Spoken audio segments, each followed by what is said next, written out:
Baik, sekali lagi saya ingin bertanya kepada narasumber kita pada malam hari ini semakin baik, ada penelpon yang masuk. Saya tahan dulu. Halo, Assalamualaikum. Assalamualaikum. Waalaikumsalam warahmatullahi wabarakatuh. Wa- Iya, silakan Warahmatullahi dengan taala wabarakatuh. Ya, begini, iya, waalaikumsalam. saya dengan apa namanya temanya ini, saya kira baik sekali bagi orang-orang yang tertutup pintu hatinya, Pak. Yang tertutup pintu hatinya, bagaimana sebenarnya yang baik. Jadi kalau tema ini pandangan Islam tentang musibah. Kalau orang beriman itu Pak, tidak ada istilahnya barangkali ragu-ragu. Kenapa saya katakan tidak ragu-ragu?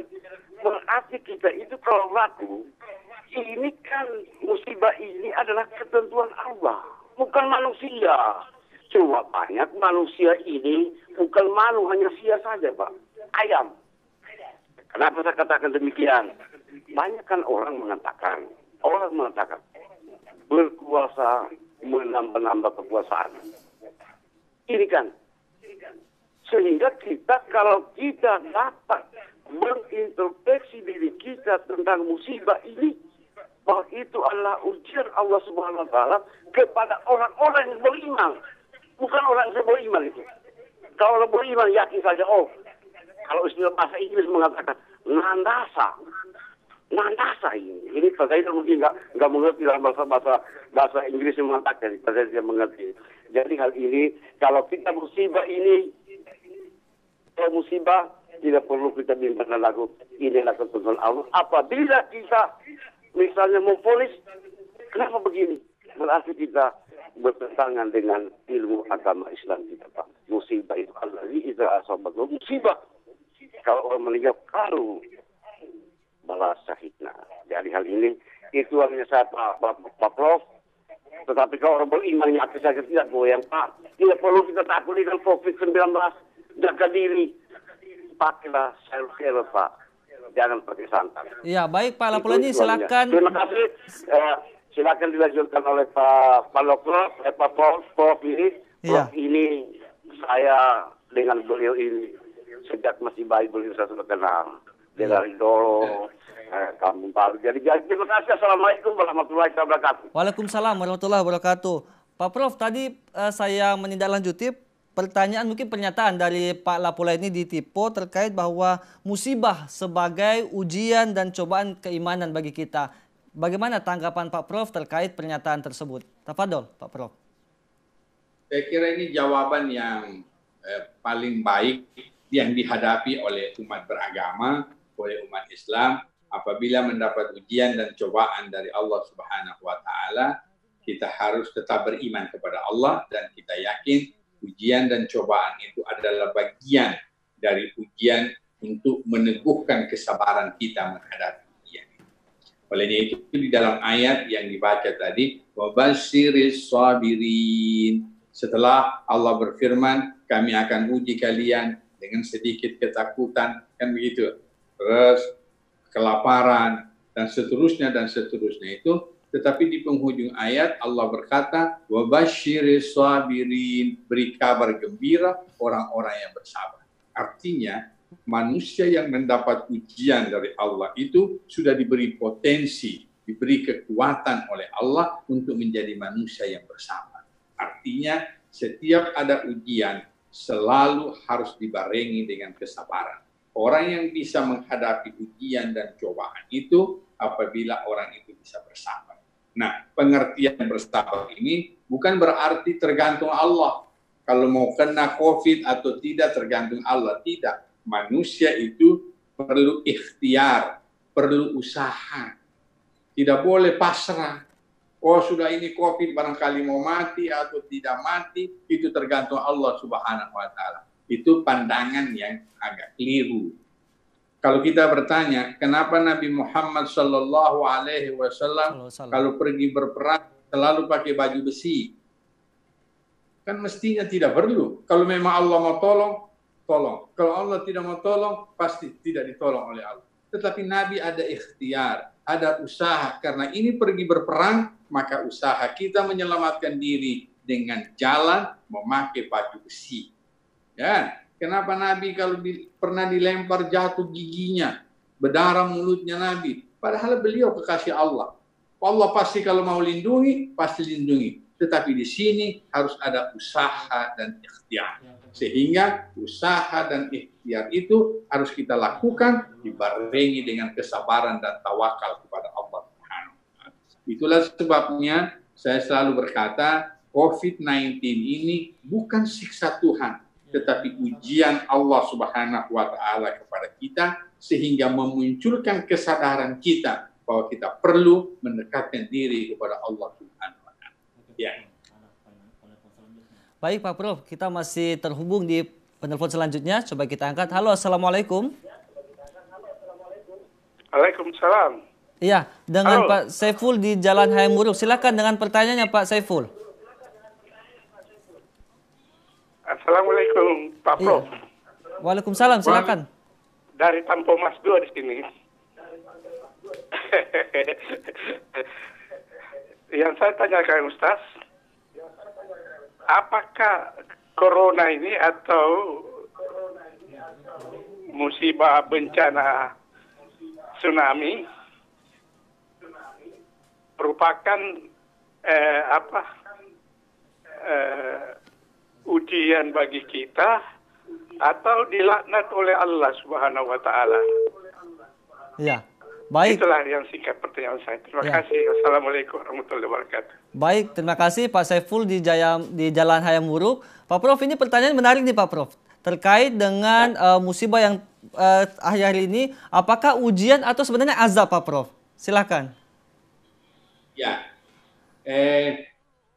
kita tidak berani mengambil keputusan bahwa katakanlah bencana alam yang terjadi di Sulawesi Tengah, gempa, tsunami, dan likuifaksi itu, apakah itu laknat Tuhan? Apakah itu azab, siksaan Tuhan kepada manusia? Saya kira kita tidak bisa mengklaim seperti itu. Tidak boleh kita mengklaim hal seperti itu, karena yang bisa menentukan dia azab atau tidak hanya Allah Subhanahu wa Ta'ala. Bahkan di zaman para nabi yang bisa menentukan. Kalau ada azab datang, Nabi bilang ini azab. Nabi bilang ini musibah.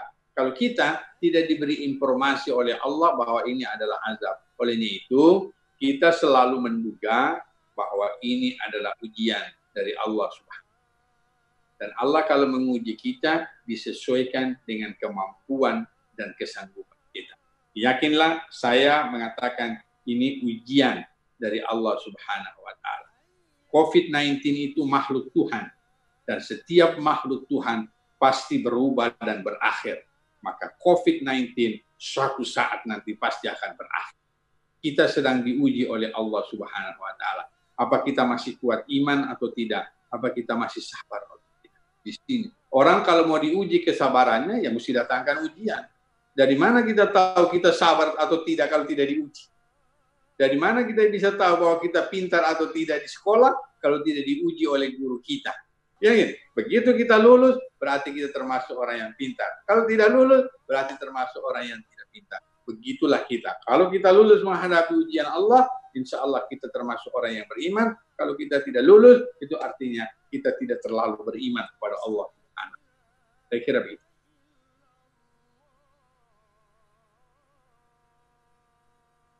Siapa saja, kapan saja, dan di mana saja, dan bisa menimpa siapa saja, bukan hanya kepada kita yang beriman, tetapi juga bisa menimpa kepada semua makhluk yang ada di bumi ini.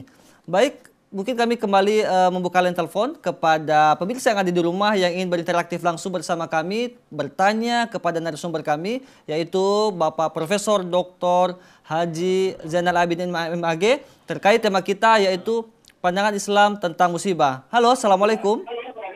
Halo, Assalamualaikum. Waalaikumsalam warahmatullahi wabarakatuh. Dengan Bapak siapa dan di mana? Dengan Bapak Sofan di Kabonena. Iya, Pak Sofan silakan dengan pertanyaannya. Baik, singkat saja saya bertanya Pak Prof. Terkait dengan pandangan Islam tentang musibah. Gini. Kita ketahui bahwa Islam itu bersih dan suci lah seperti itu. Terkait dengan ibadah yang dilaksanakan di masjid yang dilarang karena akibat wabah COVID-19. Sementara kita ketahui ya, mulai proses kita pergi ke masjid kan ada syarat-syaratnya, mandi, kemudian berwudu, bahkan ya sudah bersih lah sampai ke masjid. Nah, sampai saat ini juga saya tidak pernah ada klaster bahwa masjid itu menyebarkan virus ya, terkait dengan virus sampai saat ini. Sementara pemerintah memberikan himbauan untuk saat itu tidak juga beribadah di masjid seperti itu.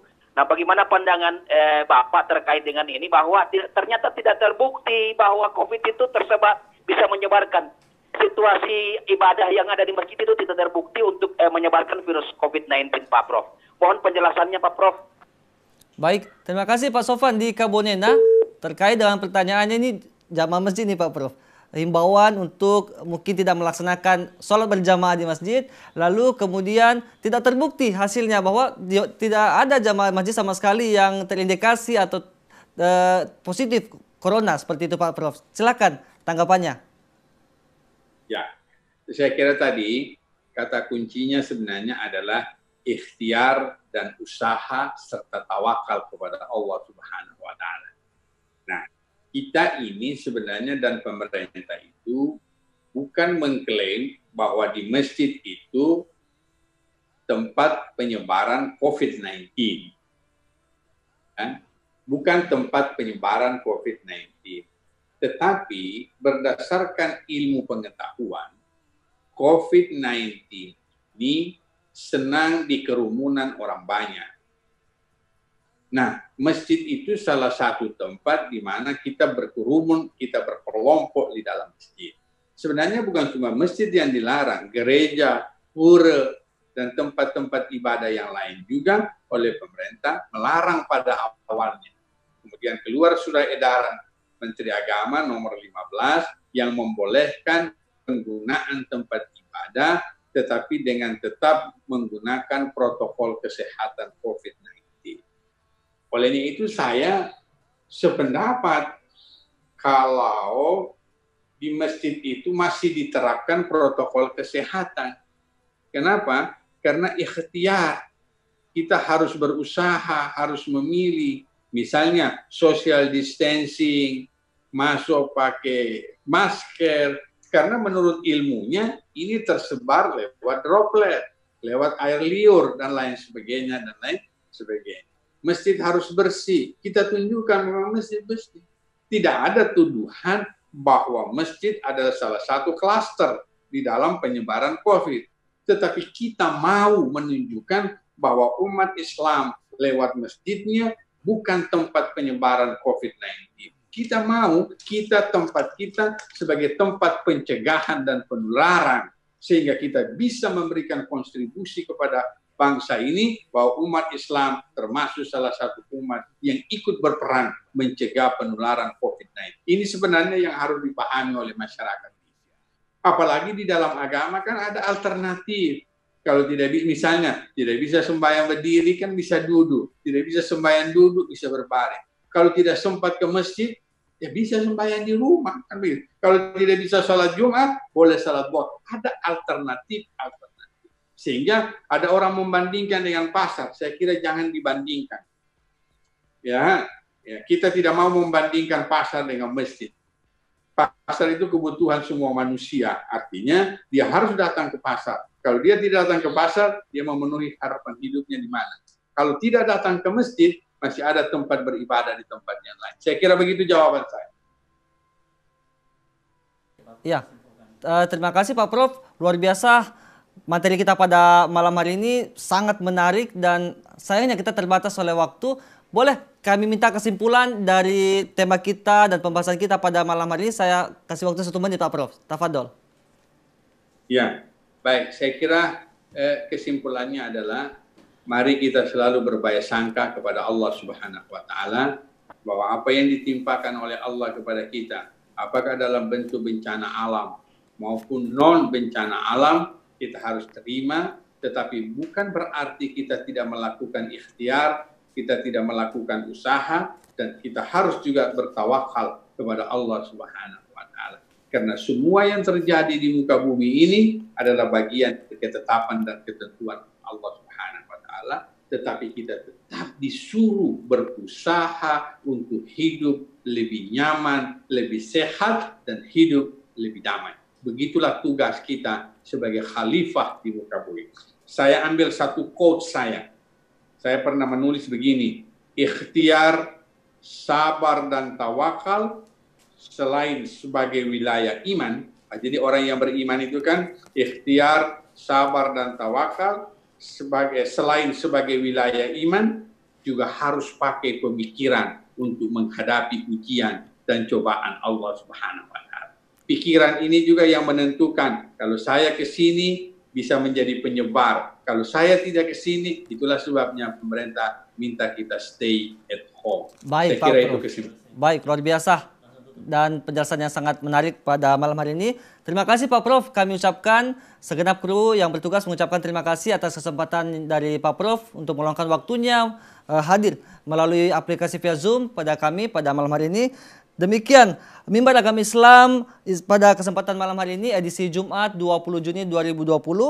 Terima kasih kepada narasumber yaitu Bapak Profesor Dr. Haji Zainal Abidin MAG merupakan Ketua MUI Majelis Ulama Indonesia Kota Palu, telah meluangkan waktunya untuk memberikan tausiah kepada kita semua yang insya Allah bisa kita bermanfaat bagi kita. Dan dari studio TVRI Sulawesi Tengah, saya Ilwan Sandi dan seluruh segenap kru yang bertugas mengucapkan terima kasih atas perhatiannya. Mohon maaf atas segala kekurangannya. Akhirul kalam, billahi fisabilillah. Assalamualaikum warahmatullahi wabarakatuh. Kita kembali bertemu di Mimbar Agama Islam pekan depan. Assalamualaikum.